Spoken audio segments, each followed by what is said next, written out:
2002 এর ভোটার তালিকায় পরিবারের কারো নাম নেই, কিন্তু 1995 সাল থেকে ভোট দিয়ে আসছেন বলে দাবি। 1995 সাল থেকে ভোট দিয়ে আসছেন তারা, এমনটাই অভিযোগ করা হচ্ছে যে 2002 এর ভোটার তালিকায় পরিবারের কারো নাম নেই, অথচ তারা 1995 সাল থেকে ভোট দিয়ে আসছেন। তাহলে 2002 এর সেই ভোটার তালিকায় কেন নাম নেই সেই পরিবারের, প্রশ্ন করা হয়েছে সেই পরিবারের তরফ থেকে। আপনারা জানেন ইতিমধ্যেই যে মূলত 2002 এর যে ভোটার তালিকা, সেই ভোটার তালিকাকেই এক্ষেত্রে অর্থাৎ স্পেশাল ইন্টেন্সিভ রিভিশনের ক্ষেত্রে কিন্তু ভিত্তি বলে ধরে নেওয়া হয়েছে, এবং সেই তালিকায় পরিবারের কারো নাম নেই, অথচ তারা 1995 সাল থেকে ভোট দিয়ে আসছেন বলে দাবি করা হচ্ছে। চন্দ্রকোনার 85 বছরের এক ব্যক্তির এই অভিযোগ, প্রশাসনের হস্তক্ষেপের আবেদন করা হয়েছে পরিবারের তরফ থেকে। 1995 সাল থেকে তারা ভোট দিয়ে আসছেন, তারপরেও কেন 2002 এর ভোটার তালিকায় তাদের নাম নেই, সেই প্রশ্নই তুলেছেন তারা। প্রশাসনের কাছে ইতিমধ্যেই তারা আবেদন জানিয়েছেন এই বিষয়ে পদক্ষেপ গ্রহণ করার, এই বিষয়টি খতিয়ে দেখার আবেদন জানানো হয়েছে সেই পরিবারের তরফ থেকে। চন্দ্রকোনার এই ঘটনা আপনাদের জানাবো।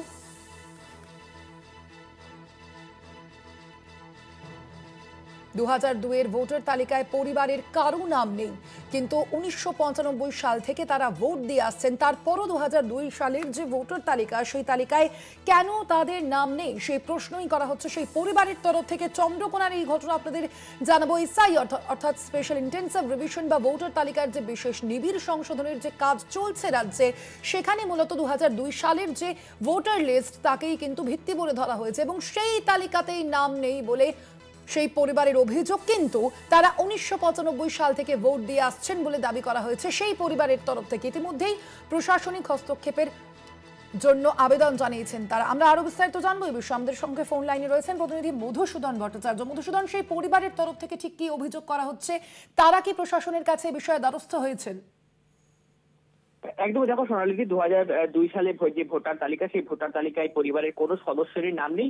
যেটা জানা যাচ্ছে যে চন্দ্রকোনার ভবানীপুর গ্রামে তারা বসবাস করতে শুরু করে। তাদের আগে বাড়ি ছিল হুগলির গোঘাটে, সেখান থেকে উঠেছে তারা বসবাস করে। যেটা পরিবার সূত্রে যেটুকু জানতে পারছি আমরা, 1995 সালে পরিবারের সকলে, তাদের সেই সময় পরিবারের সকলে কিন্তু সেই সময় ভোট দিয়েছিল, আর যার পরে কিন্তু তারা উঠে আসে এই চন্দ্রকোনার এই ভবানীপুর এলাকায়, সেখানে বসবাস করতে শুরু করে বহু বছর ধরে। আর তারপরে কিন্তু এই যে 2002 সালের যে ভোটার লিস্টের যে নাম, সেই তালিকায় তাদের পরিবারের কোনো সদস্যের নাম নেই, আর যার কারণে কিন্তু তাদের কপালে রীতিমতো একটা চিন্তা বাড়ছে। কারণ নাম না থাকলে তারা কোথায় গিয়ে দাঁড়াবে, এই যে একটা তাদের আতঙ্ক, সেই আতঙ্ক কিন্তু রীতিমতো তাদের গ্রাস করছে। অন্যদিকে সমস্ত বিষয়টি স্থানীয় জনপ্রতিনিধি এবং প্রশাসনের কাছে তারা আবেদন জানিয়েছে যে দ্রুত তাদের যেমন একটা সরকারি যে পাশাপাশি তাদের ব্যবস্থা করে দেওয়া হয় বলে তার সূত্রে আমরা জানতে পারছি যে দ্রুত প্রশাসনের আধিকারিকরা সমস্ত রকম বিষয়টি খতিয়ে দেখার একটা চেষ্টা করছে। ধন্যবাদ তোমায়। কথা বলছিলাম, ফোন লাইনে ছিলেন প্রতিনিধি মধুসূদন ভট্টাচার্য।